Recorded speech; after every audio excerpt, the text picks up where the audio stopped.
క్రీస్తునందు ప్రియ దేవుని బిడ్డలారా, ప్రభు అయిన యేసు క్రీస్తు నామంలో మీకు అందరికీ వందనాలు. చాలా సంతోషం. దేవుని యొక్క సన్నిధానంలో ఈ ప్రత్యేకమైన శిక్షణా తరగతులు ఆత్మీయ సమ్మేళనంలో అభ్యసన కార్యక్రమంలో ప్రధానంగా మనము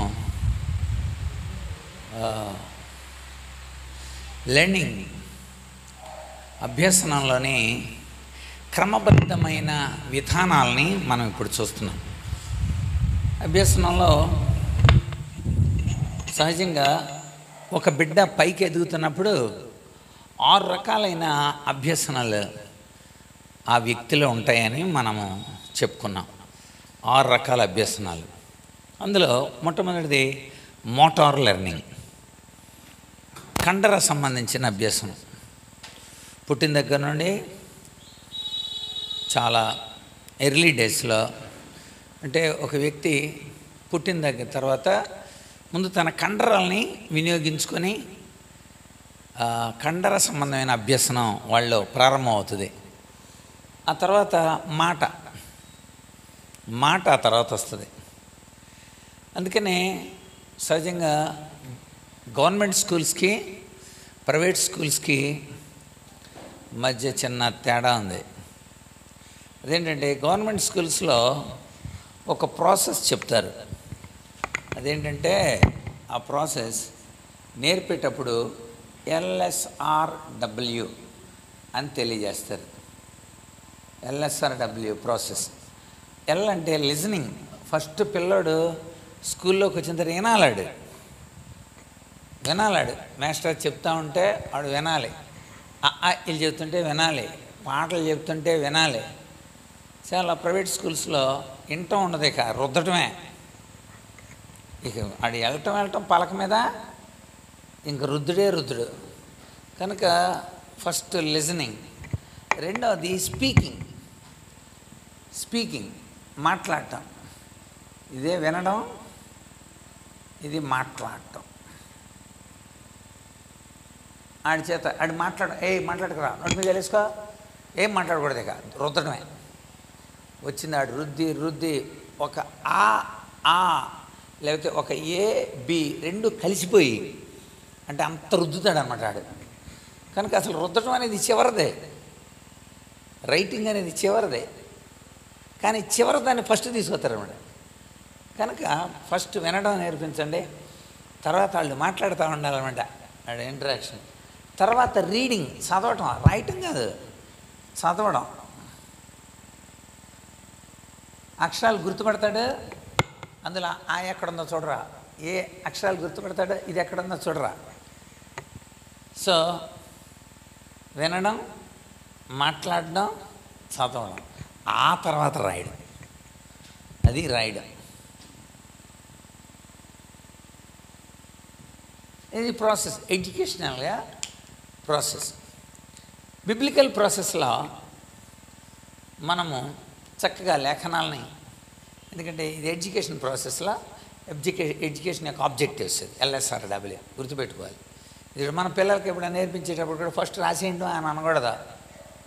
ఫస్ట్ ఆడు వినాలి, విన్నాడో లేదో ఆడు మాట్లాడాలి, ఆ తర్వాత ఆడు చదవాలి, తర్వాత రైటింగ్. సరే, ఇది ఎడ్యుకేషన్ యొక్క ప్రాస్పరిటీలో ఉన్న విషయాలు. ఇక్కడ మనం లెర్నింగ్ ప్రాసెస్లో చూస్తున్నాం. కనుక వాడు నేర్చుకునేటప్పుడు ముందు కండరాలతో నేర్చుకుంటాడు. ఆ తర్వాత వెర్బల్, శాబ్దిక పరం, అమ్మ, అత్త, తాత, మామ, ఇలాంటి పదాలు. అప్పుడు మాట్లాడటం నేర్చుకుంటాడు. ఆ తర్వాత విచక్షణ తెలుస్తుంది, అమ్మకే బయట వాళ్ళకి. అందుకే అమ్మ పట్టుకునే విధానం ఆడికి తెలుసు. వేరే వాళ్ళు పట్టుకున్నారనుకోండి వెంటనే ఎడుతాడు ఆడు. అంటే ఆడికి అది తెలుసు అనమాట, ఆ విధానం. కొంతమంది భుజం మీద వేసుకొని నైట్లు ఉంచుతారు, ఇంకొకళ్ళు భుజం మారిన వెంటనే లేచిపోతాడు ఆడు. అది ఆడికి. సో అక్కడ మనకు అర్థమవుతుంది, విచక్షణ తెలుస్తుంది ఆడికి. విచక్షణ డిస్క్రిమినేషన్ అనమాట. అమ్మకే నాన్నకే తేడా, మనకి బయట వాళ్ళకే తేడా. ఈ విచక్షణ తెలుస్తూ ఉంటుంది అనమాట. ఈ విచక్షణలో మాస్టర్ దగ్గర ఎలా ఉండాలి, లేక మామూ దగ్గర ఎలా ఉండాలి, నానమ్మ దగ్గర ఎలా ఉండాలి, తాతయ్య దగ్గర ఎలా ఉండాలి, అత్త దగ్గర ఎలా ఉండాలి, అది విచక్షణ ఉంటుంది. తర్వాత ఈ విచక్షణ గ్రహిస్తాడు. ఆ తర్వాత ఇక విషయానికి వస్తాడు. విషయం మనం కాన్సెప్ట్ చెప్తాం. అప్పుడు ఇదిగో ఈ పాట, ఇది ఈ మాట, ఈ పాఠం, ఇది అప్పచెప్పాలి, ఇది పద్యం. విషయాన్ని పద్యానికి, ప్రోజ్కి, పొయిట్రీకి మధ్య ఉన్న విచక్షణ తెలిసిన తర్వాత ప్రోజ్ ఎలా అప్పచెప్పాలి, పద్యం ఎలా చెప్పాలి. ముందు విచక్షణ తెలిసింది, ఇది పద్యమో ఇది ప్రోజ్ అని తెలిసింది. కానీ పద్యాన్ని పద్యంగా ఎలా చెప్పాలి, పద్యంలో ఎన్ని రకాలు ఉంటాయి, ప్రోజులో ఎన్ని రకాలు ఉంటాయి, ఇలాంటి అనే విషయాల్లోకి వెళ్తాం మనం. కాన్సెప్ట్ తెలుస్తుంది. కాన్సెప్ట్ తెలిసిన తర్వాత ఆ కాన్సెప్ట్ వెళ్ళినప్పుడు ఇల్లు గురించిన కాన్సెప్ట్ చెప్పారు. ఇల్లు గురించి చెప్పిన ఇంట్లో ఎలా ఉండాలాడు, అది వైఖరి. చర్చిలో ఎలా ఉండాలి మనం, ప్రార్థించేటప్పుడు ఎలా ఉండాలి మనం, దేవుని అడిగేటప్పుడు ఎలా ఉండాలి మనం. ఉపవాసం అంటే ఇది, అది విజ్ఞాపన కాదు, అది పశ్చాత్తాపానికి సంబంధించింది. ఇలా చెప్తున్నాను అనుకోండి, అది డిస్క్రిమినేషన్ తెలిసింది వాళ్ళకి. ఉపవాసానికైనా అంటే ఒక పశ్చాత్తాపానికి, ఒక విజ్ఞాపనకి మధ్య ఉన్న తేడా తెలిసింది. తెలిసిన తర్వాత నువ్వెలా ఉన్నావు, నీ వైఖరి, నీ అప్రోచ్, వైఖరి అభ్యాసం, యాటిట్యూడ్ లెర్నింగ్. సో అందరికీ ఈ వైఖరి మార్పు ఉండదు. ఎందుకంటే ఇండివిజువల్ డిఫరెన్సెస్ ఉంటాయి మనకు అందరికీ కూడా, వేరు వైఖరులు కలిగి ఉంటాము. సో ఇక లాస్ట్ది ప్రాబ్లమ్ సాల్వింగ్. ఇక వచ్చిన తర్వాత తనేంటో తెలిసిన తర్వాత ఇక అక్కడ నుండి వాళ్ళకి ఎక్సర్సైజులు ఉంటాయి. 3వ తరగతి నుండి అభ్యాసనములు అంటుంటే పుస్తకాల్లో మీరు ఇలా చేయండి. ప్రతిరోజు మేము పొద్దున్నే జూమ్లో జాయిన్ అయిన వాళ్ళకి ఒక చాటు ఇస్తున్నాం అనమాట. చాటు అంటే తెలుగులో ఒక ప్రక్రియ, బైబిల్లో పద్యాలు అనమాట, పద్య రూపంలో ఇస్తున్నాం మేము. దానికి వాళ్ళు జవాబు చెప్పాలి. 4 లైన్లు. ఇప్పటికీ సుమారుగా 76 చాటువులు ఇచ్చాం. 76 × 4, 4 × 24, 4 × 28, 2 30. ఓకే, ఎన్నైనాయి అనమాట, 304 గురించిన విషయాలు చాటువుల్లో వచ్చినాయి. ప్రతి చాటువులో 4 చెప్తుంటారు అనమాట. సో ప్రతిరోజు వాళ్ళు వెంటనే ఆన్సర్లు పంపుతుంటారు. సో బైబిల్లో సో వాళ్ళకి ఏంటంటే ఒక ప్రక్రియ, అభ్యసన ప్రతిరోజు ఉంటుంది అనమాట చాటు. వాళ్ళు వెంటనే నా సెల్లకు పంపుతారు ఆన్సర్లు. సో ఆ రీతిగా ప్రక్రియ, ప్రాబ్లమ్ సాల్వింగ్, సమస్యకు పరిష్కారం కనుక్కోగలిగాడంటే అభ్యసనంలో ఆడు విషయం పూర్తయిపోయింది. కనుక ఇలా జరుగుతుంది ప్రాసెస్. దీన్ని మనం బిబ్లికల్ అప్లికేషన్లో నిత్య జీవితంలో ఒక్కొక్క దాన్ని మనము ధ్యానం చేస్తున్నాం. అందులో మొట్టమొదటిది మోటార్ లెర్నింగ్. పోయిన వారం మనం ధ్యానం చేసాం. దేవునిలో పుట్టినోడు, అక్కడ మనం చూసాం, ఒక కుంటివాడు దిగ్గున లేచి, నిలిచి, నడిచి, నడుచుచు, గంతులు వేచు, ఇవన్నీ కూడా మోటార్ లెర్నింగ్ సంబంధించి ఒక వ్యక్తిలో జరిగే ప్రక్రియలు. దేవుని నమ్మిన బిడ్డల్లో జరిగే మోటార్ లెర్నింగ్ ఎలా ఉంటుందో చూసాం మనం. అలాగే అక్కడ వాళ్ళు నడిచారు, నడక, నాట్యం చేశారు, పరిగెత్తారు, చప్పట్లు కొట్టారు, చేతులు ఎత్తారు, సాగిలపడ్డారు. ఇవన్నీ కూడా మోటార్ లెర్నింగ్. అవి మనం పోయిన వారం మనంతా ధ్యానం చేసాం. ఇప్పుడు మనం వెర్బల్ లెర్నింగ్ గురించి మనం చూద్దాం. వెర్బల్ లెర్నింగ్, శాబ్దికమైన అభ్యసనం దేవుని నమ్మిన పిల్లల్లో ఏ రీతిగా కలుగుతుంది. శాబ్దిక అభ్యసనం. సో దేవుని నమ్మిన పిల్లలు చాలామంది వస్తారు, మోకాళ్ళు పెడతారు, కొంతమంది చేతులు ఒప్పండి అంటారు, వాళ్ళు ఊపుతారు, కనుక ఇలా అన్నీ చేస్తుంటారు. కానీ శాబ్దికమైన అభ్యసనం మనలో నుండి రావాలి అంటే మన నోటితో కొన్ని విషయాలు చేయాలి, చెప్పాలి కదా. ఇప్పుడు మీకు అర్థం అవడానికి, ఇప్పుడు ఆదాము తప్పు చేశాడు. ఆదాము తప్పు చేస్తే దేవుడు ఆదామా నువ్వు ఎక్కడున్నావు అని అడిగాడు. ఆదామా నువ్వు ఎక్కడున్నావు అని అడిగాడు. ఇప్పుడు ఆదాం ఏం చేయాలి, చెప్పాలి. ఆదాం చెప్పాలి తాను ఎక్కడున్నాడు. దేవుడికి తెలుసా తెలీదా ఆదాం ఎక్కడున్నాడా? తెలుసు. కానీ ఎందుకు అడిగాడు? ఎందుకంటే తన స్థితిని నోటితో ఒప్పుకోవాలి. ఆదాము చెప్పింది కరెక్ట్ అనుకో, అక్కడ ఉన్నది కూడా కరెక్ట్ అనుకోండి. అక్కడ ఉన్నది ఆదాము చెప్పింది ఒకటే అయితే దేవుడు ఆశీర్వాదం ఇస్తాడు. కయ్యను నీ తమ్ముడేడి, అదొక అవకాశం, ప్రిలిమినరీ జడ్జిమెంట్, ప్రాథమిక దర్యాప్తు, ఎఫ్ఐఆర్ నోట్ చేస్తున్నాడు ఆయన. చెప్పు ఏం జరిగింది, కయ్యను నీ తమ్ముడేడి అని అడిగాడు. అడిగినప్పుడు ఏం చేయాలి? కయ్యను నేను చంపేశాను నాన్న, చచ్చిపోయాడు అని కయ్యను తన స్థితిని ఒప్పుకోవాలి. కానీ ఒప్పుకోలే. ఆ వెర్బల్లో రాంగ్ ఇన్ఫర్మేషన్ ఇచ్చాడు. ఫస్ట్ ఇన్ఫర్మేషన్ ఎఫ్ఐఆర్లోనే రాంగ్ ఉంది. ఏమని? నా తమ్ముడు నేను కాపలావాడినా అన్నాడు. అదేంటారు, నేను మీ తమ్ముడేడి అని అడిగితే ప్రశ్నకు నువ్వు ప్రశ్న ఎత్తనావేంటి? ప్రశ్నకి ఏం చెప్పాలాడు?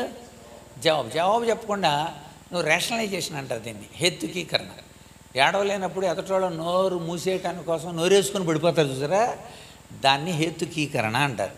వాళ్ళు తమ తప్పును ఒప్పుకోకుండా ద్రాక్షలు అందలేదు, అందకపోతే నాకు దమ్ము లేదు కనుక నేను ఇంకా బలం పొందాలి, బలం పొందితే అవి అందుతీ నాకు అనుకోవటం మానేసి అవి పొల్లై అని వెళ్ళిపోతారని ఎవడన్నా. నక్క అలాగ వెళ్ళిపోయిందంట. అందని ద్రాక్ష పళ్ళు బ్రాకెట్లో హేతుకీకరణ అంటారు దాన్ని. అంటే అందరం పోయినంత మాత్రాన, నీకు శాతకానంత మాత్రాన ఆయన పిచ్చాడా చెప్పినాడు, లేకపోతే నీకు బోధ చేసేవాడు తప్పుటోడా, నువ్వు ఏడవలేకపోయా. కనుక చాలాసార్లు అందుకని దేవుడు నీ నోటి మాటను బట్టే ఫలం ఇస్తానన్నాడు. అంటే నీ నోటి మాటను బట్టే నువ్వు ఫలం పొందుతావు, నువ్వు క్రియాఫలం పొందుతావు. అందుకని యాకోబు పత్రికలో కూడా చాలా జాగ్రత్తగా చదువుతాడు. కనుక అదే కొంపకి ప్రకృతి చక్రమునకు చిచ్చు పెట్టును అని. ప్రకృతి చక్రానికే చిచ్చు పెడుద్దంట మాట. అంటే వెర్బల్ ఎంత ప్రాముఖ్యమైందో మీరు ఆలోచించాలి. అందుచేత ఎవడైనా దేవునిలో ప్రాథమికంగా మోకరించాడు, దేవుడు రక్షించాడండి. ఫస్ట్ ఇలా రెండు చేతులైతే అయ్యా నీకు వందనాలన్నా, చేతులు రెండు మొట్టమొదటి, దట్ ఈజ్ మోటార్ లెర్నింగ్, నీకు వందనాలు నాయన, అది వెర్బల్ లెర్నింగ్. అందుకని రోమపత్రిక 10వ అధ్యాయంలో 9వ వచనంలో ఏమని ఉంటుంది అసలు? యేసు ప్రభు అని నీ నోటితో ఒప్పుకొని, రోమపత్రిక 10వ అధ్యాయం 9వ వచనం, నోటితో ఒప్పుకొని దేవుడు ఆయన్ను మృతుల్లో నుండి లేపినని నువ్వు విశ్వసించిన యెడల నువ్వు రక్షింపబడతావు. కనుక నోటితో ఒప్పుకోవాలి. వెర్బల్గా నీకు తెలియాలి. యేసు ప్రభు అని నోటితో ఒప్పుకోవాలి, అప్పుడు నువ్వు రక్షణ పొందుతావు. నువ్వు నోటితో చెప్పాలి. హాగరు ఎక్కడ నుండి వస్తున్నావు, ఎక్కడికి వెళ్తున్నావు అని అడిగాడు. ఎందుకు అడిగాడంటే తెలుసు ఆయనకి. హాగరు తెలిసి అడుగుతున్నాడు. ఎందుకంటే నువ్వు చెప్పే విషయం అసలు పర్ఫెక్ట్గా చెప్తున్నావా లేదా, అక్కడున్న విషయం యథార్థంగా చెప్పింది హాగరు. నిజంగా ఇలా తొలివే పడ్డాను, ఎక్కడ నుండి వస్తున్నావు చెప్పింది. ఎక్కడికి వెళ్తున్నావు నాకు తెలియదయ్యా, తెలియకుండానే అలా పోతున్నాను నా జీవితంలో. వెంటనే అన్నాడు, అమ్మా నీ విశ్వాసం చాలా గొప్పది, వెరీ గుడ్. అందుకని నేను నువ్వు చెప్పిన స్టేట్మెంట్ కరెక్ట్, నువ్వు యాక్యురసీ కరెక్టే చెప్పావు, అందుచేత నేను నిన్ను ఆశీర్వదిస్తా, నీ బిడ్డను కూడా నేను ఆశీర్వదిస్తాను. ఆశీర్వదించాడు హాగరు, నేను ఆశీర్వదిస్తున్నాను. కనుక మన జీవితాలలో ఓపెన్గా దేవునితో ఉన్న స్థితిని ఒప్పుకోవటం, నోటితో ఒప్పుకొని, ఇది వెర్బల్. కనుక దేవుడు కూడా మన జీవితంలో చూస్తాడు, చెప్పాలి. ఆయన ఏలియా ఇక్కడ ఏం చేస్తున్నావు అని అడిగాడు. గుడ్డివాడా నేను నీకేం చేయాలి, ఇవన్నీ యేసుప్రభు అడిగిన ప్రశ్నలు. స్వస్థపడ కూర్చున్నావా అంటాడు. ఆయన ఆడున్నదే అక్కడ స్వస్థపడటానికి. మళ్ళీ అంటే కోనేటి మీద జపం చేస్తున్నాడు ఆడు, కోనేటి జపం ఆడు చేసేది. కనుక అసలు నువ్వు దేవుని యందు విశ్వాసం ఉంచుతున్నావా, ఎరిగే యేసుప్రభు వేసే ప్రశ్నలు. ఎందుకంటే మన నోటితో ఆ విషయాన్ని మనం చెప్పాలి. కనుక మన రక్షణకు మూలమైన విషయాలు. మత్తయి సువార్త 5వ అధ్యాయంలో ఈ వెర్బల్కున్న చాలా ప్రాముఖ్యతను యేసుప్రభు చెప్తూ చూడండి ఒకసారి. మత్తయి సువార్త 5వ అధ్యాయం 18వ వచనంలో చాలా అక్కడ గుర్తు చేస్తాడు. చూడండి ఒకసారి 18. ఆకాశము భూమి గతించిపోయినా ధర్మశాస్త్రం అంతా నెరవేరువకు దానిలో నుండి ఒక్క సున్నా అయినా పుల్లైనా ఎప్పటికే తప్పిపోదు. అంటే మాటకి అంత, దేవుని మాట అంత ప్రభావం కలిగింది దేవుని మాట. కనుక ఆ మాటని మనం కలిగి ఉన్న వాళ్ళం ఉండాలి, ఆ మాటను మనం చెప్పేవాళ్ళం ఉండాలి. ఆ మాటను ప్రచురించే వారం ఉండాలి. ఇదంతా వెర్బల్ లెర్నింగ్. మనం చూద్దాం, అందులో ఉన్న టైప్స్ ఆఫ్ వెర్బల్ లెర్నింగ్స్ని మనం చూద్దాం. మొట్టమొదటిది వెర్బల్ అంటే మనము మొట్టమొదటిది మాట రూపంలో, రెండవది పాట ఇవన్నీ చూద్దాం మనం వరుసగా. మాట రూపంలో మనం చాలా కోణాలలో దేవునికి మనకి మధ్య ఉన్న సంబంధాన్ని మనం తెలియజెప్పుకుంటాం. ఉదాహరణకి దేవునికి మనము కృతజ్ఞత చెల్లించాలనుకోండి, మనకి ఇది ఉంటుంది కదా, మాటలో మనం థియాలజీలో మనం చెప్పుకున్నాం. యాక్ట్స్, అడోరేషన్, దేవుణ్ణి ఘనపరచడం, ఇది మాటే. రెండవది కన్ఫెషన్, ఒప్పుకోలు, పశ్చాత్తాపం, ఇది మాట. మూడవది థ్యాంక్స్ గివింగ్, స్తుతి, కృతజ్ఞతాస్తుతి.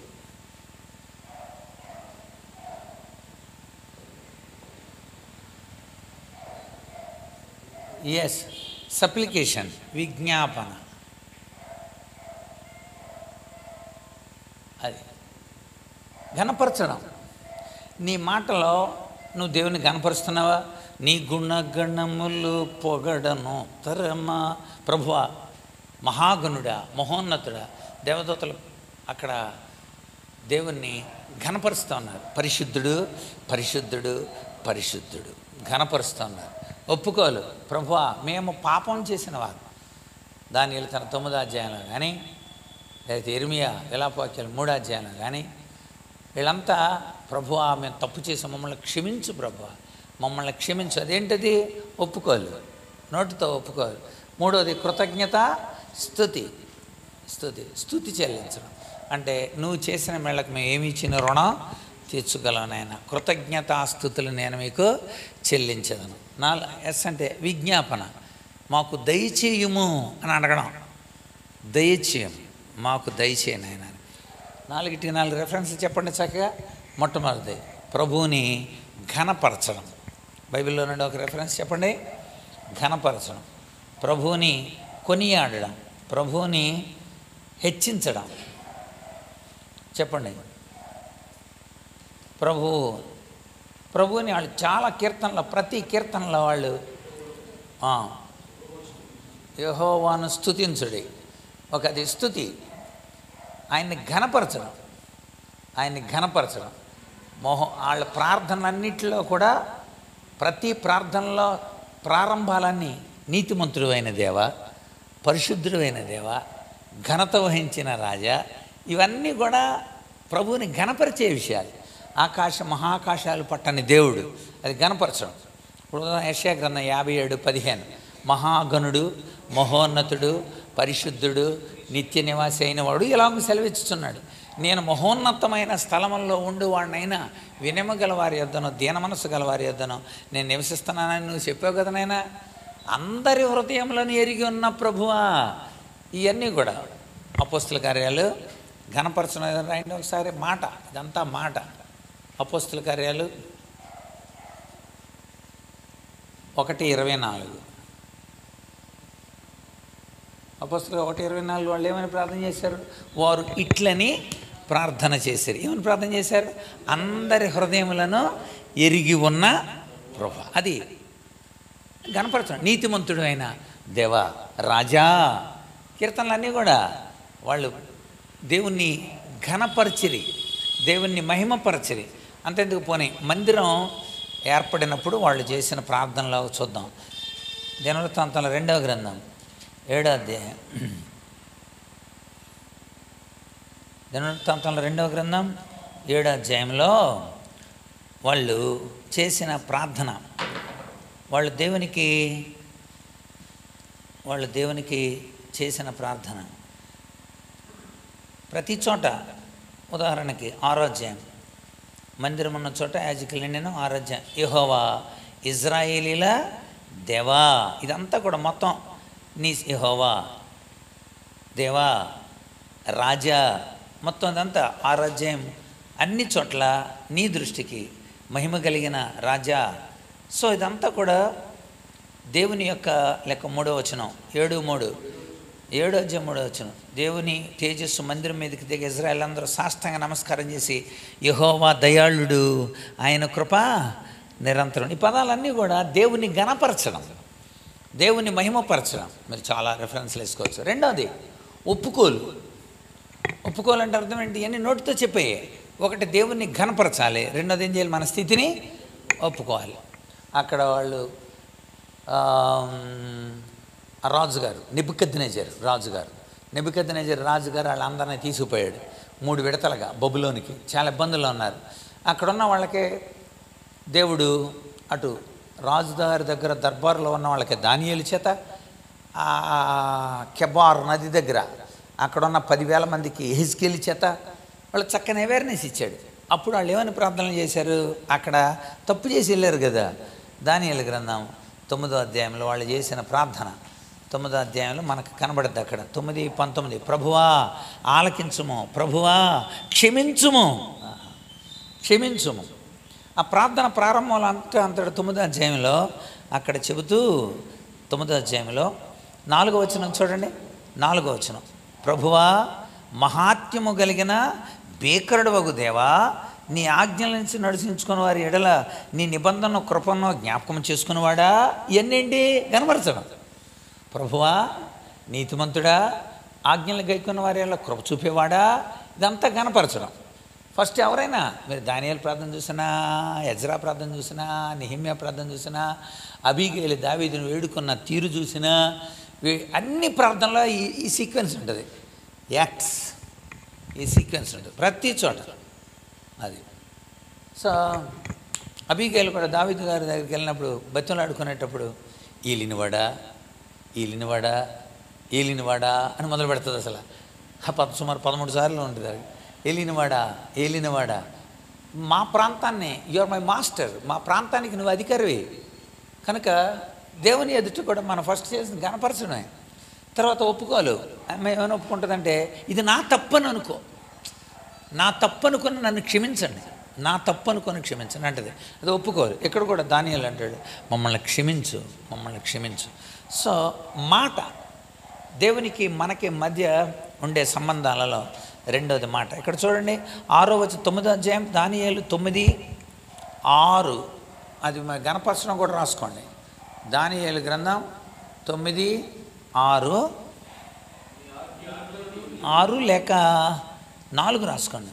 మహాత్మ్యము కలిగిన దేవా, చూడండి ఒకసారి. మహాత్మ్యము కలిగిన దేవా, భీకరుడవగు దేవా, ఆజ్ఞలను అనుసరించు వారేళ్ళ నిబంధన కృపను జ్ఞాపకం చేసుకున్నవాడా. 7వ వచనం, నువ్వు నీతిమంతుడు. కనుక ఈ వచనాల్లో గణపరచడం ఉంది. నీకు ఒప్పుకోలు చూడండి. ఇవన్నీ ఒప్పుకోలే. తిరుగుబాటు చేసావనైనా. 9వ వచనం తిరుగుబాటు చేసావనైనా. 10వ వచనం మాట వినలేదు నాయనా. 11వ వచనం పాపం చేసావనైనా కనుక. 13వ వచనం చెడు నడవడి మానకపోతేవి నాయనా. 14వ వచనం మాట వినకపోతేవి నాయనా. 15వ వచనం పాపం చేసిన వారమైతేవి నాయనా. 19వ వచనం ప్రభు ఆలకించుము, క్షమించుము. సో ఒప్పుకోలు.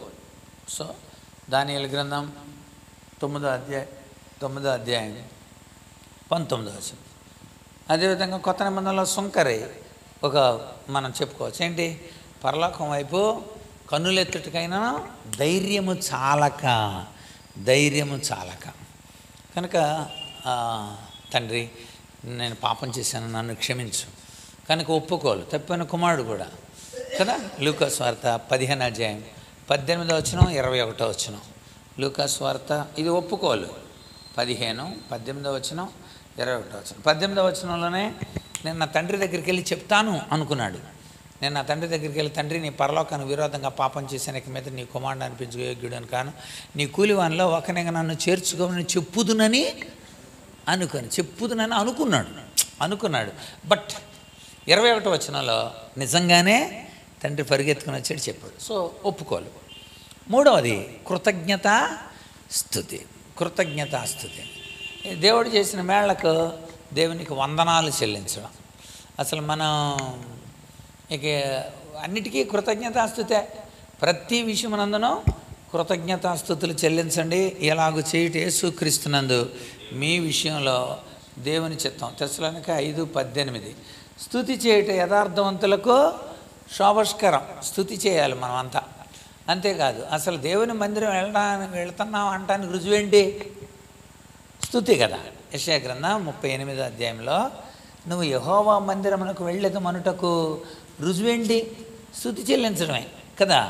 38:18 యెషయా 38:18. పాతాళమున నీకు స్తుతి కలగదు, మృతులు నీకు కృతజ్ఞతాస్తుతి చెల్లింపరు. సజీవులే కదా నీకు నేను స్తుతిస్తారు. నువ్వు బతికున్నవాడు అయితే ఫస్ట్ దేవునికి అలా చేతులెత్తి నమస్కారం చేసి, లేకపోతే అక్కడ చాలా భంగిమలు చూసాం మనం, సాగిలపడి నమస్కారం చేసి తలలు వంచి చప్పట్లు కొట్టి, ఇవన్నీ motor learning. So next verbal learning. నువ్వు ఒక మాటతో ఆ మాట కనపరిచేదైనా కావచ్చు, ఒప్పుకోదైనా కావచ్చు, కృతజ్ఞతాస్తుతి కావచ్చు, లేకపోతే విజ్ఞాపన కావచ్చు, ఏదైనా సరే. కనుక కృతజ్ఞతాస్తుతి చెల్లించడం. కనుక 109వ కీర్తన 30వ చరణం చూడండి.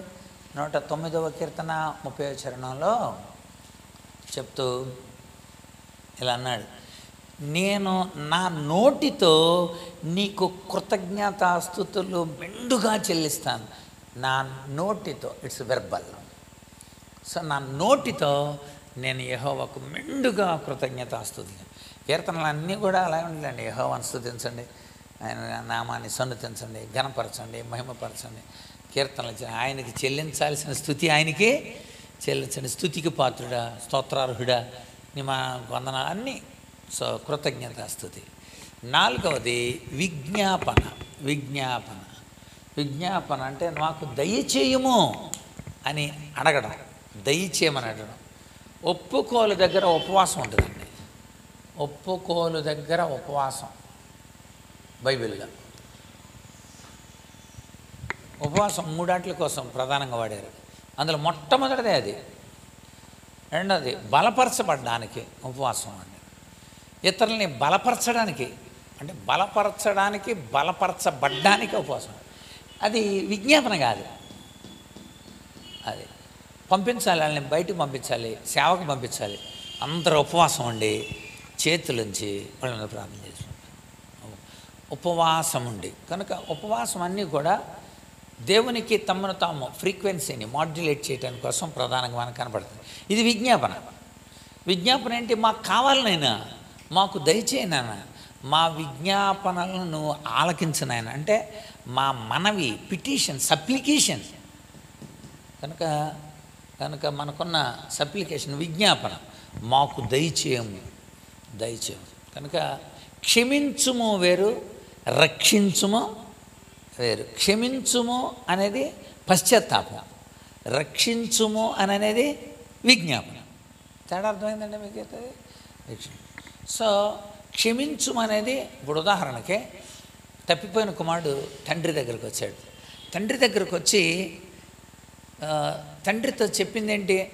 తండ్రి నాకు కొత్త బట్టలు, తండ్రి నాకు చెప్పులు లేవు, చెప్పులు, తండ్రి నేను నిన్నటిదాకా పందులు తినే పొట్టు తిన్నాను, కొంచెం నాకు అన్నం పెట్టు, బట్టలు సరిగ్గా లేవు మార్పించు, స్నానం చేయించు, ఇంతకాలం తిండి సరిగ్గా తినలేదు, మంచి డిన్నర్ నాకు అరేంజ్ చేయి అన్నాడు అనుకోండి.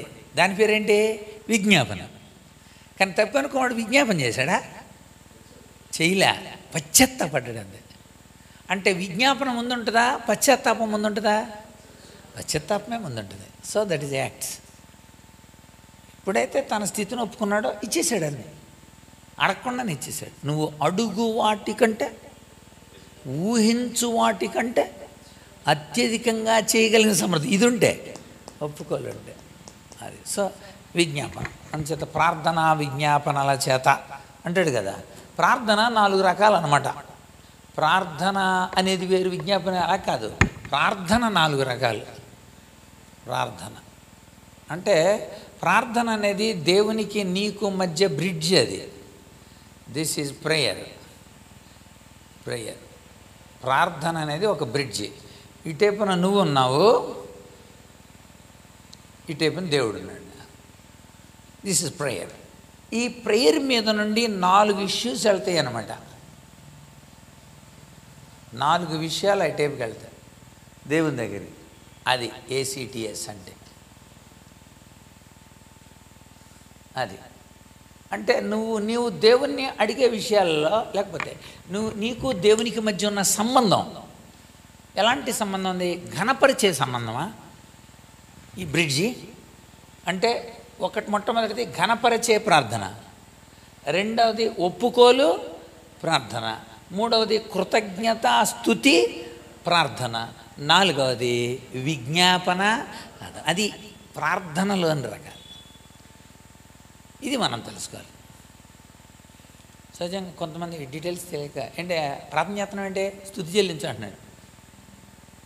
ప్రార్థన చేస్తున్నాం అంటే స్తుతి చెల్లించంటే నేను అన్న అది కూడా ప్రార్థనే.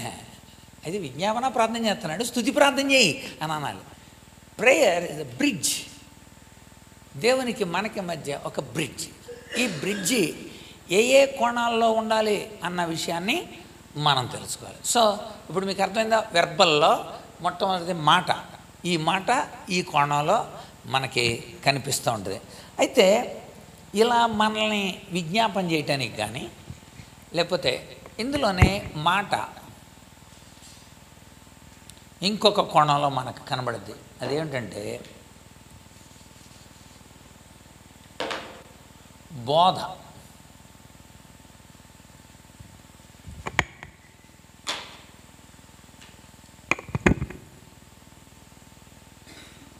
బోధ.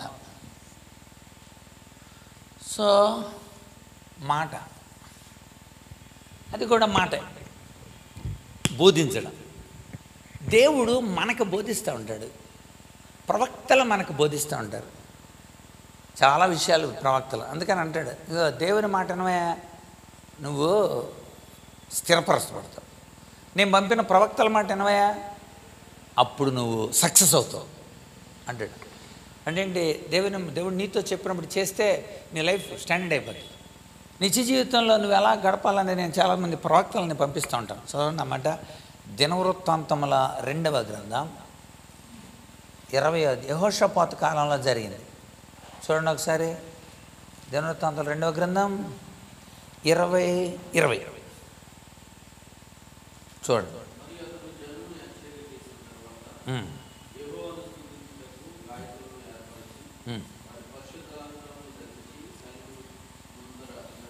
ఇరవై 21 చదువుతున్నాను. అంతటి వారు ఉదయమనే లేచి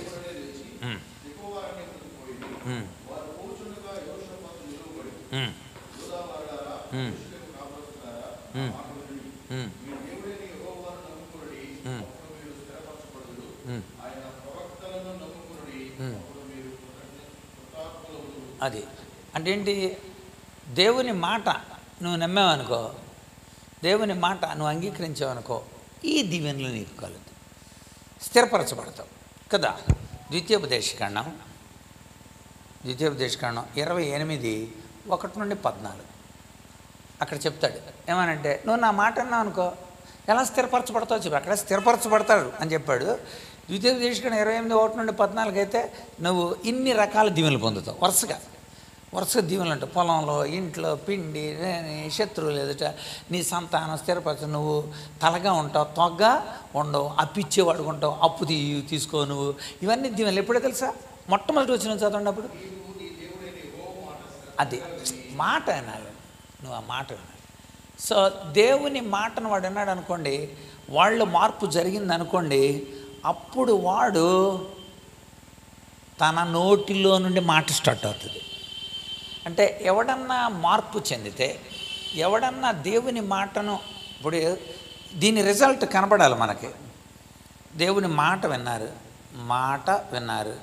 మాట విన్నప్పుడు మీలో కార్యం జరిగింది. కార్యం జరిగిన వెంటనే నీ నోట నుండి కూడా ఏముండాలి? మళ్ళీ మాట రావాలి. అర్థందా? అంటే ఇది స్తుతికి సంబంధించిన మాట. సో దేవుడు నీకు బోధించినప్పుడు, దేవుడు నీకు ఉపదేశించినప్పుడు, దేవుడు నీకు ఖండించినప్పుడు, దేవుడు నీకు బుద్ధి చెప్పినప్పుడు, అంటే చాలా కోణాలలో దేవుని మాట ఉంటుంది అన్నమాట. ఈ మాట ద్వారా అది కూడా మనం చెప్తాం. ఈ బోధలో ప్రధానమైన విషయాలు ఉంటాయి. ఒకసారి కొత్త నిబంధనకరండి, కొత్త నిబంధన. అప్పుడు నీలో జరిగిన కార్యం, నీ నోట నుండి స్తుతి మాట వస్తుంది, అప్పుడు నీ నోట నుండి ఘనపరిచే మాట వస్తుంది, నీ నోట నుండి ఇతరులను నమ్ముకోండి అనే మాట వస్తుంది. ఒకసారి చూడండి, ఇక్కడ తిమోతి తీతు ఇద్దరికి కూడా చాలా చక్కగా చెప్పాడు. చూడండి, తిమోతికి చెప్పిన మాట చూద్దాం. 2వ పత్రిక 4వ అధ్యాయం చూడండి, 2 నుండి. ప్రకటించు ప్రకటించు ప్రకటించు ఉపదేశించు ఖండించుము. చూడండి ఒకసారి, ఇక్కడ చూడండి ఒకసారి, బుద్ధి చెప్పు. అర్థమైందండి? ఈ మాట దేవుడు మన దగ్గరకు వచ్చినప్పుడు మాటను ప్రకటించు, వెర్బల్, ఉపదేశించు, verbal. What is the difference between teaching and preaching? This is the preaching, this is the teaching. ఏంటి తేడా ఏంటండి? టీచింగ్కి ప్రీచింగ్కి తేడా ఏంటండి? టీచింగ్ ఏంటి, ప్రీచింగ్ ఏంటి? చెప్పండి. అప్పటికప్పుడు ప్రభావం. ఇంకా మిమ్మల్ని టీచర్లే అంటున్నారు, ఎందుకని ప్రీచర్లని ఎందుకు అంటలా? మిమ్మల్ని చూసి చెబుతారు. ప్రీచర్స్ చూసి చెప్పరా? బైబిల్ చూసి చెబుతారుగా. ఎస్, నేను చెప్తాను దాని సంవత్సరం. ఒక కరిక్యులం పెట్టుకొని నిర్దిష్టమైన సమయము, నిర్దిష్టమైన గది, నిర్దిష్టమైన ప్రజలు ఉన్నప్పుడు చెప్పేదాన్ని టీచింగ్ అంటారు. ఆ నిర్దిష్టత లేకుండా ఇప్పుడు 4 రోడ్ల కూడల్లో నిలబడ్డారు మీరు. నిలబడినప్పుడు ఎవడైనా ఉండొచ్చు, ఎంత టైం అయినా చెప్పచ్చు. సమయం కానీ, ప్రదేశము కానీ, స్పాన్, దాని యొక్క నిడివి కానీ నియమితంగా లేనప్పుడు దాన్ని ఏమనాలి? That is preaching. పబ్లిక్లో ఉంటాడు, ఎవడైనా ఉండొచ్చు అక్కడ, పబ్లిక్, దట్ ఈజ్ ప్రీచింగ్ అంటాం. Teaching, this is the teaching. నియమితమైన వాళ్ళు ఉన్నారు ఇక్కడ, నియమింపబడిన వాళ్ళు ఉన్నారు. 4 గోడల మధ్య జరిగేది టీచింగ్, 4 కూడలి మధ్య జరిగేది ప్రీచింగ్. అలా నోట్ చేసుకోండి, ఇంకా బాగుంటుంది చెప్పేటప్పుడు. 4 గోడల మధ్య జరిగేది టీచింగ్, 4 కూడల మధ్య, కూడలు అంటే అర్థమైందా? క్రాస్ రోడ్స్, 4 కూడల మధ్య జరిగేది ప్రీచింగ్. సో ప్రకటించు, అది నోటితోనే. ఉపదేశించు, అది నోటితోనే. ఖండించు, అది కూడా వెర్బల్. ఇవన్నీ బుద్ధి చెప్పు. ఇలా జరిగినప్పుడు అవతల వాళ్ళ కార్యం జరుగుతుంది. అవతలవాడు కార్యం జరిగిన వెంటనే ఆడి నోట్లో నుండి కూడా మళ్ళీ ఈ ఏర్పడతాయి. దేవుని గణపరచడం ఏర్పడుతుంది. అదనమాట ఈ కార్యం ద్వారా, అంటే వాళ్ళలో జరిగిన కార్యం ద్వారా మళ్ళీ ఈ యాక్ట్స్ మనం చూస్తాం. కనుక నువ్వు ఇలా చేయి. తీతు కూడా అలాగే చెబుతాడు. తీతు సంఘ పెద్దల్ని తయారు చేయమన్నాను కదా, సంఘ పెద్దల్ని తయారు చేయమని అన్నప్పుడు చూడండి, అక్కడ రాయబడిన మాట, తీతు పత్రిక 2వ అధ్యాయం 15వ వచనం, 2:15.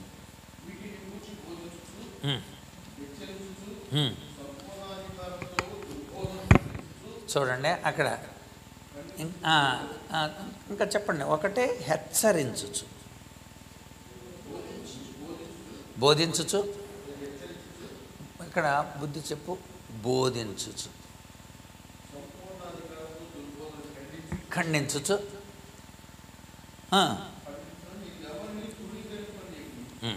సో ఇక్కడ చాలా స్పష్టంగా అవసరమైన గద్దింపు ఇవ్వాలి, అవసరమైన ఖండన ఇవ్వాలి.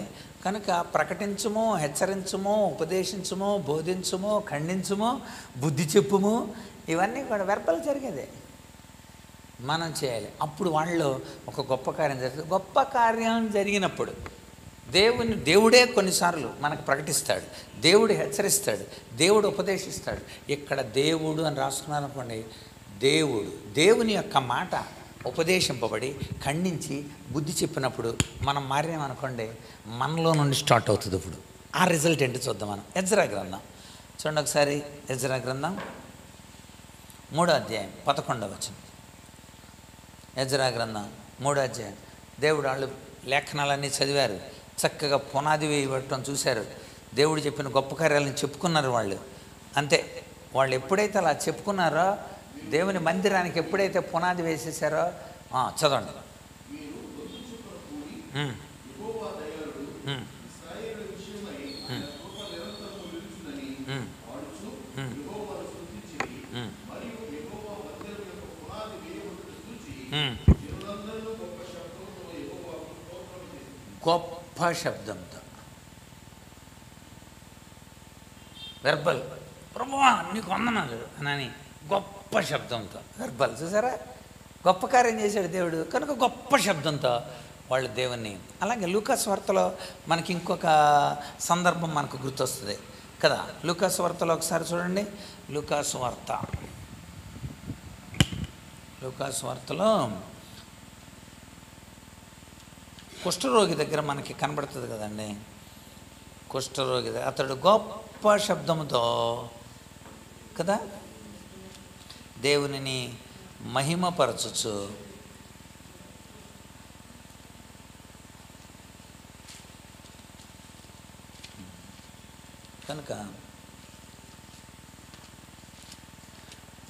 కనుక దేవుణ్ణి స్తుతించడానికి, దేవుడు చేసే గొప్ప కార్యాలని మనం చెప్పడానికి దేవుడు మనలో ఆ కార్యాలు చేస్తాడు. ఇంకో స్వార్థలు ఏమైనా ఉంటే చూడండి, పర్లా.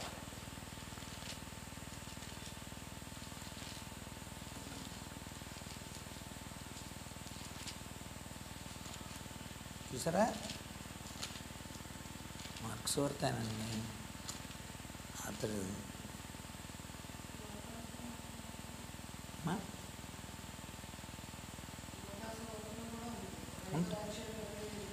చూడండి.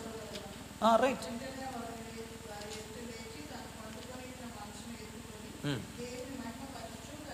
కదమ్మా. అక్కడ ఒక పదం కోసం అని గొప్ప శబ్దముతో అనే మాట కోసం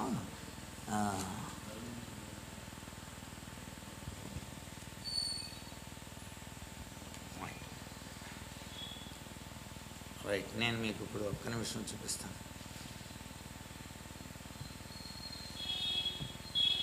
కనుక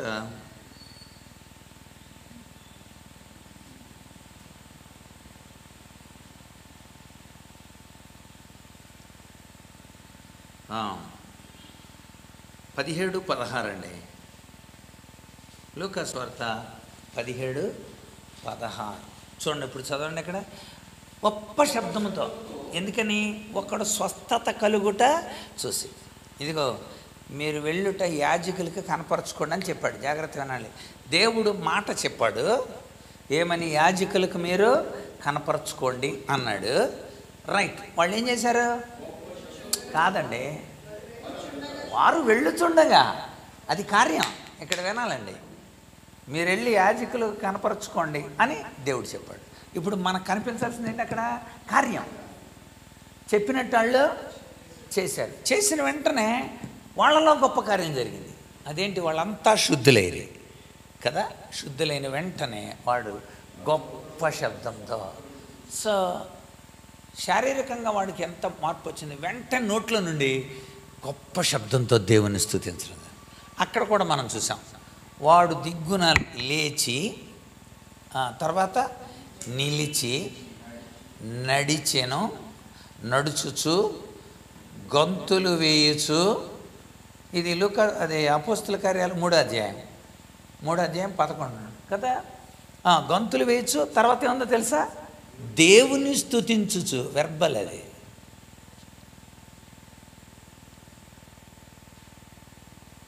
లేచాడు, నిలిచాడు, నడిచాడు, గొంతులేసాడు. నెక్స్ట్ ఏం జరిగింది అంటే మోటార్ లెర్నింగ్ నుండి ఏ లెర్నింగ్ అలవాటు అవుతుంది మనకే? వెర్బల్, శాబ్దికమైన. సో అందుచేత దేవుని కార్యాలు అంటే దేవుడు ప్రకటించినప్పుడు, దేవుడు హెచ్చరించినప్పుడు, దేవుడు ఉపదేశించినప్పుడు, దేవుడు బోధించినప్పుడు, దేవుడు ఖండించినప్పుడు, దేవుడు మనకి బుద్ధి చెప్పినప్పుడు, మనలో మార్పు కలిగినప్పుడు వెంటనే మనం గొప్ప శబ్దంతో దేవునిని స్తోత్రం ఇచ్చేది. యెహోవాను స్తుతించేది. దేవుని మందిరాలను కట్టినప్పుడు కానీ, మరి మందసం వెనక్కి తీసుకొచ్చినప్పుడు కానీ వాళ్ళంతా ఒక్కసారి దేవుణ్ణి బహుగా ఘనపరిచిన విషయాలు మనకు కనబడుతుంది. ఓకే, కనుక మాట బోధ రూపంలో, ఆ బోధ ఇన్ని కోణాల్లో ఉంటుంది.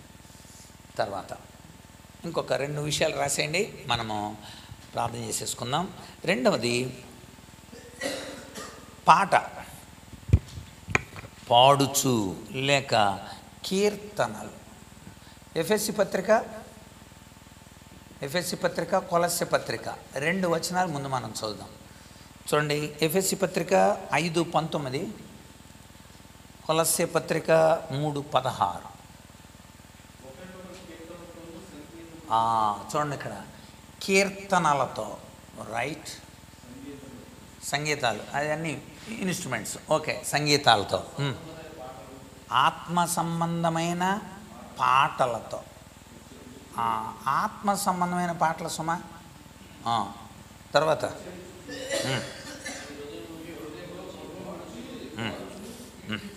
ఓకే, పాడుచు, పాటలు పాడుచు, రైట్, కీర్తించుచు, కీర్తనలు కీర్తించుచు. నెక్స్ట్ అక్కడ కొలస్సే పత్రిక వెళ్ళండి, కొలస్సే పత్రిక 3:16.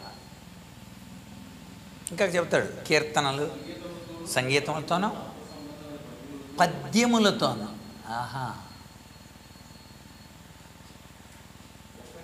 ఇది సంగీతానికి సంబంధించినవి, రాగయుక్తమైనవి, స్వర సంబంధించినవి. అర్థమైంది? ఇందాక మాట, ఈసారి ఏంటి? పాట, స్వరంతో. ప్రభు నీకున్న స్వరమే. అందరూ కలిసి సంతోషగానాలతో ప్రభువుని స్తుతించండి. వెర్బల్. ఎవడైనా మార్పు చెందితే, ఎవడైనా తన హృదయంలో ఎవడైనా సంతోషం కలిగినా అట్టివాడు కీర్తనలు పాడవాలేనా. అది కూడా పెట్టండి, అక్కడ పైన పెట్టండి. అసలు యాకోబు 5వ అధ్యాయం, యాకోబు పత్రిక. ఎవరికైనా సంతోషం కడితే పాటలు పాడినాయా? కనుక మీరు నోరు మూసుకొని ఉండలేరు కూడా. చూడండి, అక్కడ రాయబడిన మాట, 5వ అధ్యాయం చక్కగా ఇక్కడే 13వ వచనం. ఎవరికైనా శ్రమ సంభవించినా ప్రార్థన చేయాలి, సంతోషం కలిగినా అతడు కీర్తనలు పాడవలను. కీర్తనలు పాడవలను. కీర్తనలు పాడవలను. చూడండి, అక్కడ ఎర్ర సముద్రం బయటకు వచ్చేసారు, ఇటువైపుకి వచ్చేసారు. ఇటువైపుకి వచ్చిన వెంటనే ఏం జరిగింది? ఫస్ట్ 15వ అధ్యాయం మొట్టమొదటి వచనంలో ఉంటుంది. అసలు మోషేయు, ఇజ్రాయేలు సైన్య సమూహం అంతయు, మిర్యామును ఆమెతో కూడా ఉన్న స్త్రీలందరూ అని ఉంటుంది అక్కడ. వాళ్ళంతా ఏం చేశారండి? వెంటనే పాట వచ్చేసింది. అంచేత ఆదాము కూడా ఎప్పుడైతే ఈవుని తీసుకొచ్చాడో వెంటనే నోట్లో నుండి ఏమొచ్చింది? పాట వస్తుంది అంతే. సంతోషం. ఈవు అంటేనే అర్థం ఏంటి? సంతోషం అని. ఈవు అనే పదానికి సంతోషం అని అర్థం. సంతోషం వచ్చినప్పుడు మరి పాట రాకపోవటం ఏంటి అసలు? ఎవరికైనా సంతోషం కలిగిన అట్టివాడు కీర్తనలు పాడాలి.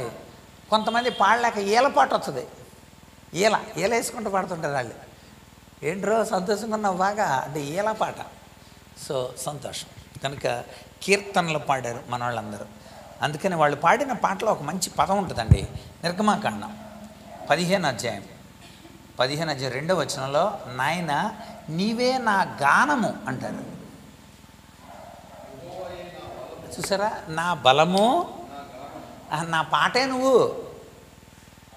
అందుకని కీర్తనలో కూడా ఉంటుంది, కీర్తనీయుడువు నీవు. చూసారా? అంటే ఏంటి? ఒకవేళ కీర్తన పాడితే నీ మీద పాడాలి. నీ మీద కీర్తనీయుడవు నువ్వు.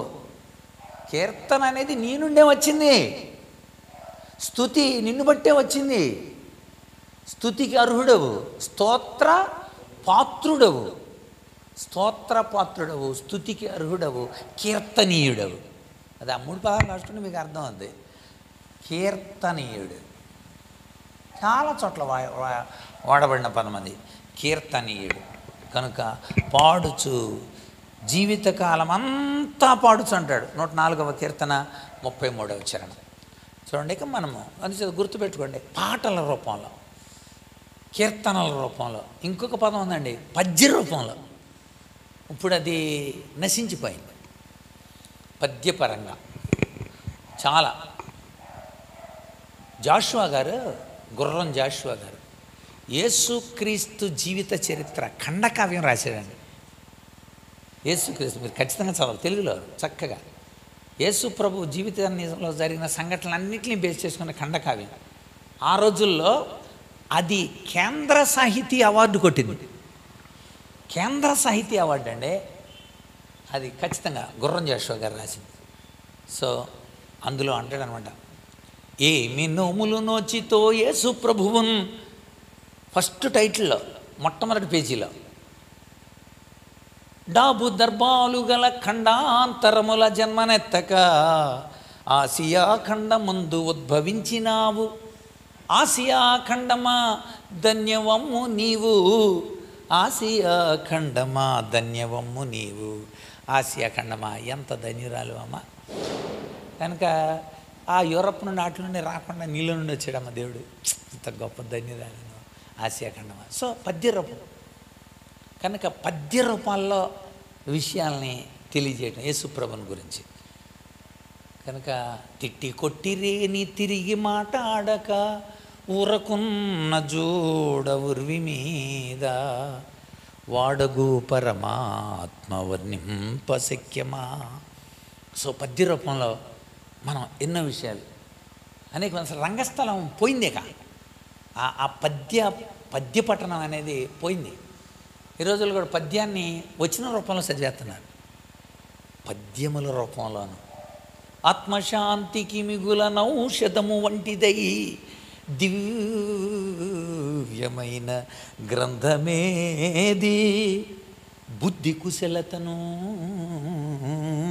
సమకూర్చు గ్రంథమేది, సత్యవాక్యము సరిగా నేర్వగల గ్రంథమేది, ఇది దేవుని పరిశుద్ధ జీవ గ్రంథము, మిమ్మానందపరచగల నిత్య నిలయమయ్య, చదివి చూడరే నా స్నేహితులార, మోక్ష భాగ్యం నందరే. ఆ ఆ ఆ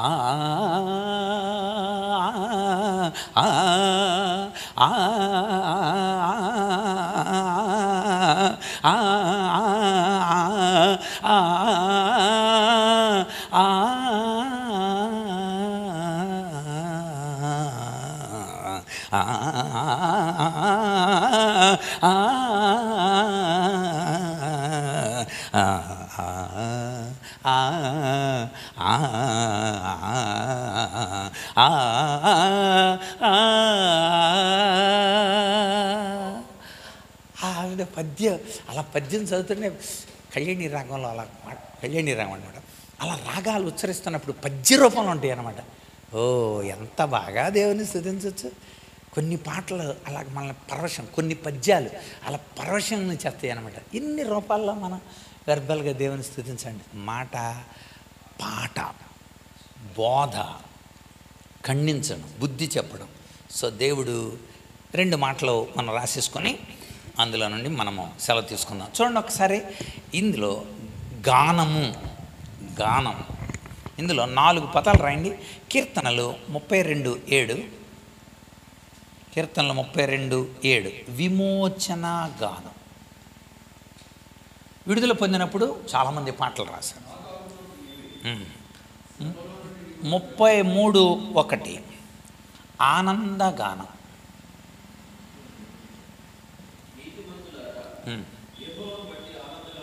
చూసా ఆనందగానం. అదే 81:1లో కూడా ఉంటుంది. స్తుతి గానం, స్తుతి గానం అండి. 57:7 స్తుతి గానం. నీకు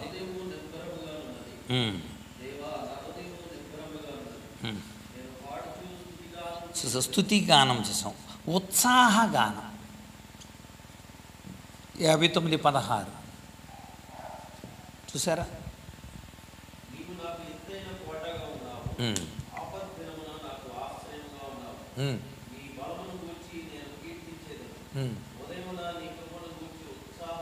విమోచన గానం, ఆనందగానం, స్తుతిగానం, ప్రోత్సాహగానం, ఇవన్నీ ఊరిక నమూనా కోసం. సో ఇదన్నీ వెర్బల్. సో గుర్తుపెట్టుకోండి, మోటార్ లెర్నింగ్, రెండోది వెర్బల్ లెర్నింగ్. ఒకవేళ దేవుని నమ్మేవా, ఆడు దేవుని నమ్మినవాడు ఫస్ట్ ఏం చేస్తే తెలిసిన మొక్కలు పెట్టేస్తాడు. ఆడి పాపం ఆడికి తెలిసినప్పుడు దేవుని ఎదుట నిలబడలేక పశ్చాత్తాపుతుడే కళ్ళు మూసుకొని తలలు వంచేసి కొంతమంది మోకాళ్ళు పెట్టేసి సాగిలు పడిపోయి, అదనమాట. అది వెర్బల్, అది మోటార్ లెర్నింగ్ జరుగుతుంది. ఆ తర్వాత నోట్లో నుండి అప్పుడు ప్రభువా నన్ను క్షమించు, వెర్బల్ వస్తుంది. నెక్స్ట్ ఏంటండి, డిస్క్రిమినేషన్. అది మనం వచ్చే వారం తెలుసుకుందాం. లోకానికి మనకి ఉన్న తేడా ఏంటి, వెలుగుకి చీకటికి మధ్య తేడా ఏంటి, మనం డిస్క్రిమినేట్ అవుతూ ఉంటాం. వాళ్ళతో మనం ఏకీవించవచ్చా, ఈ లోకం నుండి వేరే అంటే దుష్ట ఈ సాంగత్యం నుండి వేరే ఈ లోక మర్యాదలను అనుసరింపక, అలాది, దట్ ఈస్ డిస్క్రిమినేషన్. సో మనం దేవునిలో ఎదుగుతున్నప్పుడు మూడో విషయాన్ని కూడా మనం వచ్చేవారు తెలుసుకుందాం. సో మనం దేవుడు మనతో ప్రకటించినప్పుడు, హెచ్చరించినప్పుడు, ఉపదేశించినప్పుడు, బోధించినప్పుడు, ఖండించినప్పుడు, బుద్ధి చెప్పినప్పుడు ఖచ్చితంగా మనలో మార్పు వస్తే దీనికి సంబంధించిన గొప్ప శబ్దముతో దేవుణ్ణి మనం గణపరుస్తాం, మహిమపరుస్తాం, స్తుతిస్తాం. ఈ యాక్ట్స్ అన్నీ జరుగుతాయి. కనుక దేవుడు మనతో మాట్లాడతాడు. మనం కూడా దేవునితో మాట్లాడే విధంగా అనేక మందిని సిద్ధపరిచే వారంగా మనం ఉండడానికి పరిశుద్ధాత్మ మనల్ని సిద్ధపరచునుగాక. ఆమేన్. ప్రార్థన చేసుకుందాము. రైట్ బ్రదర్, చిన్న ప్రార్థన చేయండి. రైట్, రాజేష్ గారు ప్రార్థన చేస్తారు. రండి రాజేష్ గారు. తమ్ముడు రాజు, నువ్వే తమ్ముడు రా. మర్చిపోయా యోహాన్, మర్చిపోయాను. ప్రార్థన చేయండి. మహాపరిశుద్ధుడవగు దేవా, నీ కృపను బట్టి ఇప్పటివరకు నా ప్రభువైన తండ్రి మమ్మల్ని ఇలాగా కాచి దాచి కాపాడేందుకు వందనములు. ఆయన నీ సేవకుని ద్వారా నా ప్రభువైన తండ్రి అభ్యసనంలోనే నా ప్రభువైన తండ్రి అనేక రీతులైనటువంటి కొత్త కోణాలను నాయన మాకు బోధించున్న విధానాన్ని బట్టి నీకు స్తోత్రం తండ్రి. నాయన ఇక నీ దాసుని ఇంకా బలముగా వాడుకోండి నా ప్రభువైన తండ్రి. నీ బోరగా నాకు వాడుకుంటున్నందుకు వందనములు నాయన. ఆయన చెప్పినటువంటి ప్రతి నాయన తండ్రి మాటను నాయన తండ్రి మేము నాయన అభ్యసించుటకు, అలాగే అలా ఉందో లేదో చూసుకొని నా ప్రభువైన తండ్రి నాయన మా జీవితాలు మేము సరి చేసుకుంటూ సహాయం చేయమని, అలాగే అనేక మందికి నా ప్రభువు తండ్రి మేము బోధించుటకు నాయన తండ్రి ఉపదేశించటకు మాకు సహాయం చేయమని మా ప్రభువును ప్రియ రక్షకుడైన యేసుక్రీస్తు నామమున బ్రతిమలు వేడుకొంచున్నాం తండ్రి. ఆమేన్. Thank you. ఒక మాట, మరి తమ్ముడు ఇతర రాష్ట్రాలు, ఇతర దేశాలు వెళ్ళొచ్చాడు. ఒకసారి తమ్ముడు 2 మాటలు ఆ దేవుడు ఎలా నడిపించాడో 2 మాటల సాక్ష్యం ఉందా మన.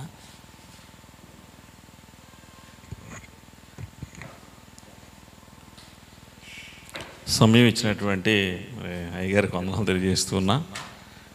నేను వెళ్ళే ముందు మీరంతా కూడా ప్రార్థన చేసే పంపించారు.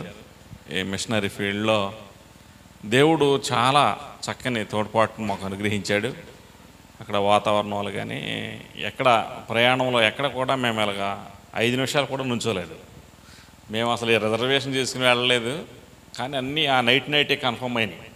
అన్నయ్య అడిగినప్పుడు కూడా నేను అదే చెప్పాను, కన్ఫర్మ్ అవ్వలేదు అన్నయ్య టికెట్లు, మరి ఏమవుతుందో తెలియదని. అయినప్పటికీ మీరంతా కూడా ప్రార్థన చేశారు. ప్రార్థించిన రీతిగానే మేము వెళ్ళాం. మేము వెళ్ళినటువంటి ప్రదేశం సిలిగురి, వెస్ట్ బెంగాల్లో సిలిగురి అనేటటువంటి ఒక మంచి సిటీ. అంటే ఇప్పుడే అభివృద్ధి అవుతున్నటువంటి సిటీ. సిలిగురి నుంచి ఒక 160 కిలోమీటర్లు భూటాన్ దేశం. సిలిగురి నుంచి ఒక 40 కిలోమీటర్ల లెఫ్ట్కి వెళ్తే నేపాల్. అక్కడ నుంచి ఒక 60 కిలోమీటర్ల రైట్కి వెళ్తే బంగ్లాదేశ్. బంగ్లాదేశ్కి no entry. తర్వాత భూటాన్కి, నేపాల్కి మనకి వీసా లేకుండానే మనం వెళ్ళి రావచ్చు. అయితే భూటాన్ దేశంలో సువార్త చెప్పనివ్వరు, అక్కడ ఎలిజిబుల్ లేదు. అయినప్పటికీ కనీసం డ్రైవర్కి అయినా చెప్పాం మేము. డ్రైవర్కి అక్కడ బాగా ఫేమస్ పేరు ఏంటంటే కర్మ. మనమేమో ఏదైనా జరిగితే కర్మ అనుకుంటాం, అక్కడ వాళ్ళు కర్మ అనే పేరు ఎక్కువ ఉంటుంది. ఆ ప్రదేశం భూటాన్ దేశంలో సరిహద్దులో మన వెస్ట్ బెంగాల్ సరిహద్దులో ఒక సేవకుడు ఉన్నాడు. ఆయన పేరు కూడా కర్మ. ఎందుకంటే అక్కడ దగ్గరలో ఉన్నారు కదా. ఆ రాత్రి మన దేశంలోనే ఆ బార్డర్లో సువార్త అందించాం. వెళ్ళినటువంటి దగ్గర నుంచి మరలా ట్రైన్ ఎక్కే వరకు కూడా అక్కడ సేవకుడు మమ్మల్ని ఖాళీ లేకుండా ఒక్కో విలేజ్కి తీసుకెళ్ళటం, ఒక్కో చోట ప్రార్థన పెట్టించడం చాలా బాగా, అసలు మేము చాలా హ్యాపీ ఫీల్ అయ్యాం. ఎందుకంటే వాళ్ళకి మందిరాలు లేవు, చాలా చోట్ల మందిరాలు లేవు. చిన్న బరకాలు కట్టుకుని ఫొటోస్ ఉన్నాయి, అన్నీ పెడితే మళ్ళీ అయ్యగారు గ్రూప్ మళ్ళీ లోడ్ అవుతుందని నేను పెట్టలేదు. చాలా మేము ఎందుకంటే ఆత్మీయంగా చాలా నేర్చుకున్నాం అనమాట. ఇక్కడ చాలా పరిచర్య ఉంది, కానీ చేసేవాళ్ళు చాలా కొదువుగా ఉన్నారు. మనకేమో హిందీ రాదు, కానీ ట్రాన్స్లేటర్గా అక్కడ మమ్మల్ని పిలిచినటువంటి సేవకుడు తమ్ముడు వాళ్ళ పాస్టర్ గారు ఐజక్, నేనే వెళ్ళాం. వాళ్ళ పాస్టర్ గారు ఐజక్ గారు, నేను, మేమిద్దరం చాలా కాలంగా స్నేహంగా ఉన్నాం. మేమిద్దరం వెళ్ళాం. అక్కడ హైదరాబాద్ నుంచి సాఫ్ట్వేర్ ఉద్యోగం చేస్తున్నటువంటి ఒక కుర్రోడితో దేవుడు మాట్లాడి నువ్వు ఆ ప్రాంతం వెళ్ళాలి అని అంటే జాబును విడిచిపెట్టేసేసి అతను అక్కడికి వెళ్ళిపోయాడు పరిచర్యకి. హిందీ బాగా మాట్లాడతాడు, తెలుగు కూడా చాలా బాగా మాట్లాడతాడు. మాకు ట్రాన్స్లేటర్గా ఉండి ప్రదేశాలని, నేపాల్ దేశంలో సగం వరకే సువార్త ఉంది. అక్కడ సేవకుడితో మాట్లాడాం నేపాల్లో చాలాసేపు. అక్కడ పరిస్థితులు, ఆ రాత్రి ప్రార్థన పెట్టేస్తా ఉండమన్నాడు ఆయన. లేదులే అన్న, మరొకసారి మరలా మేము వస్తాం. ఆయన ప్రార్థన పెడితే కనీసం 200 మంది నుంచి పైన వచ్చేస్తారు ఎప్పుడు పెట్టినా. ఒక మంచి సేవ చేస్తున్నాడు ఆయన. ఆ ప్రాంతంలో కొంచెం లోపలికి వెళ్తే కొంచెం రాజ్యాధికారం ఇంకా ప్రభావం చూపుతుందన్నమాట. రాజు ఉన్నప్పుడు, నేపాల్లో రాజు ఉన్నప్పుడు ఏ పరిస్థితులు ఉన్నాయో లోపలికి వెళ్ళే కొద్దిగా ఆ పరిస్థితులు ఉన్నాయంట. ప్రభుత్వం ఇప్పుడు డెమోక్రసీ వచ్చినప్పటికీ కూడా వాళ్ళు కొంత ఆ వివక్షను ఎదుర్కొంటున్నారు.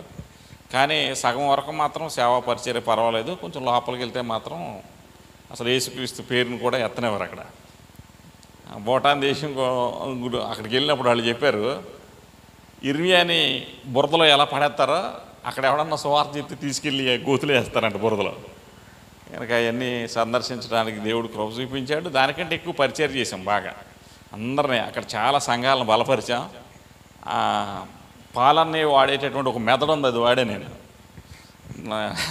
అదేంటంటే పిల్లోడు వచ్చి మాస్టర్ దగ్గర పాటలు పాడటం కాదు, ముందులో హోంవర్క్ చేయాలని వాళ్ళు చాలా ఇష్టపడ్డారు. ఆ కర్మ అన్నటువంటి పాస్టర్ గారు అయితే మాకు జ్ఞానోదయం కలిగించారని వాళ్ళందరూ సాక్ష్యం చెప్పారు. అది చాలా అవసరమై ఉంది అక్కడ. చాలామంది చాలా సంఘాల్లో ఇప్పటికీ పాటలకి, ఆరాధనకి ప్రాముఖ్యత ఉంది, కానీ వాక్యానికి చాలా తక్కువ ఉంది. కానీ మమ్మల్ని పిలిచిన సేవకుడు మంచి సేవకుడు, మంచి బాగా వాక్యం చెప్పగలడు. ఏదేమైనటికి మీ అందరి ప్రార్థన సహకారం మరొకసారి మీకు వందనాలు తెలియజేస్తూ ఉన్నా. మా కొరకు మాకు చిన్న పరిచయం ప్రార్థన చేయండి. థ్యాంక్ యూ అన్న. నేను ఒక చిన్న ప్రార్థన చేస్తారు అక్కడ చేసిన పరిచయం. ఏసన్న రండి అన్న, ఒకసారి ప్రేయర్ చేయండి అక్కడ. ఎందుకంటే అన్న అందులో పెడతారు. అక్కడ యవనస్తులు మాత్రం వాళ్ళు కన్వర్ట్ అయిన వాళ్ళు వెంటనే గిటార్ నేర్చేసుకోవడం, వర్షిప్ చేయడం. బా అంతేగాని మనలాగా ఎవరో పాట పాడుతుంటే సైలెంట్ కూర్చుంటాం లేదు. ఒక పాట పాడితే అందరూ చదువుకునే వాళ్ళు కూడా అందరూ ఏకంగా పాడారు. ఆ వీడియోస్ ఉన్నాయి, ఒకటి అప్లోడ్ చేశాను. ఒక పాట గిటార్ స్తోత్రం. నేను ప్రేమల తండ్రి, కృపల దేవాంధ్రమునైనా ఆత్మీయ సమ్మేళనంలో ప్రభా నీ సేవకులుగా నేను ప్రభుని బిడ్డలుగా మీ కోడుకోడికి ఇచ్చిన కృపను బట్టి స్తోత్రాలు తండ్రి. ఎంతవరకు నేను ప్రభా నీ దాసుల ద్వారా కానీ శ్రేష్టమైన విషయాలు ప్రభు నేర్చుకోవడానికి నేను ప్రభా అనేకమైన విషయాలు ప్రభు ఆత్మీయ విషయాలు ప్రభు నేను అనేక కోణాలలో అనేకమైన సందర్భాలను ప్రభు నేను మాకు తెలియజేస్తూ నైనా మాకు నేర్పిస్తున్నటువంటి పాలనను బట్టి స్తోత్రాలు చెల్లించుకుంటున్నాం. అటు రీతిగానే ప్రభా మరి రాజుగారి విషయంలో నేను వారి పరిచర్యకు వెళ్తూ నేను ప్రభా అనేక ప్రాంతాలు తిరగడానికి, భూటాన్ వెళ్ళడానికి, సువార్త పరిచర్య చేయడానికి నేను ప్రభా నీ దాసునికి ఇచ్చిన తలంపును బట్టి, ప్రేరేపణ బట్టి స్తోత్రాలు తండ్రి. నేను ఆయా ప్రాంతాలు తిరిగి వాక్యాన్ని ప్రకటించి నేను ప్రభా వారు రావడానికి ఇచ్చిన కృపను బట్టి స్తోత్రాలు. ప్రయాణంలో తోడుకున్నారు, మరలా తిరిగి వచ్చి ఆత్మీయ సమ్మేళనను కలుసుకోవడానికి కృపనిచ్చారు తండ్రి. ఇంకాను అనేకమైనటువంటి ప్రయాణాలు చేస్తూ, సువార్త దండయాత్రలు చేస్తూ అనేక ప్రాంతాలు, సువార్త తెలియని ప్రాంతాలకు నేను ప్రభా నీ కుమారుని మరలా ఆయుత్తపరిచి నేను మరలా పంపించేలాగా నీ కృప చూపించండి.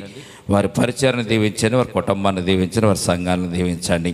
అటు రీతిగానే ఈ కార్యక్రమాన్ని ఇటు రీతిగా యథావిధిగా ప్రభా ప్రతిరోజు నేను ప్రభా మీరు ప్రతి వారము జరిగిస్తున్నందుకు స్తోత్రాలు చెల్లించుకుంటూ కూడి వచ్చినటువంటి నేను ప్రభా మరి నీ బిడ్డలో అయినటువంటి సేవకులను, దైవదాసులను కూడా జ్ఞాపకం చేసుకోండి.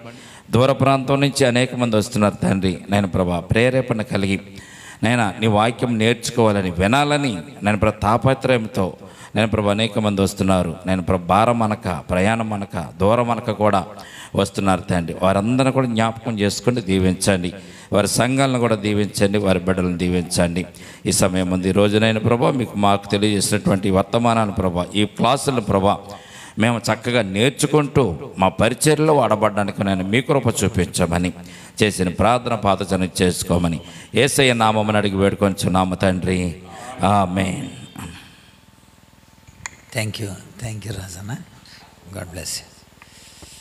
మన తండ్రి అయిన దేవుని ప్రేమ, కుమారుడైన యేసుక్రీస్తు కృప, పరిశుద్ధాత్మ యందలి అన్యోన్య సహవాసము, ఆదరణ, భద్రత వచ్చిన బిడ్డలకును, మరి మిషనరీ యాత్రలో అనేక ప్రాంతాలు దర్శించి ప్రభు సువార్తను అక్కడ ఉన్న ప్రజలకు తెలియజేసి వచ్చిన తన దాసులు రాజు గారికి, వారితో పాటు వెళ్ళిన టీము సభ్యులందరికీ లోకంలో ఆ విధంగా ప్రకటిస్తూ బోధిస్తూ సువార్తను వెదజల్లుతున్న ఆయన జనాంగానికి అంతటికీ మనకు సదాకాలము తోడేయుండును గాక.